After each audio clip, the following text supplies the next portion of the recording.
Jeg hedder Niels Sander, og jeg er træner i Nykøbing Badmintonklub, og vi er lige i gang med at starte noget nyt op, der hedder Miniton.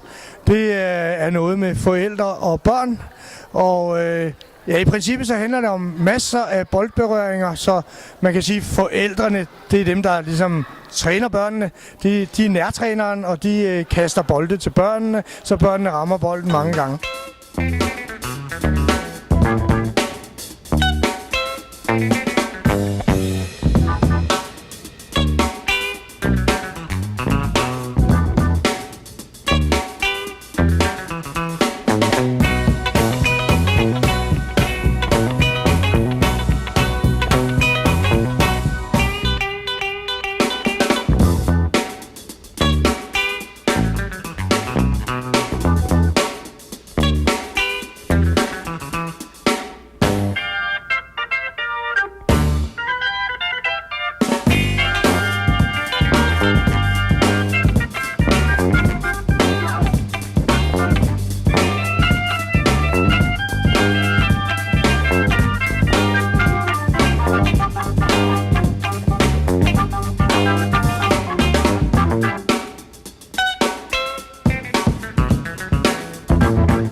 Velkommen til, og vi håber virkelig at se jer.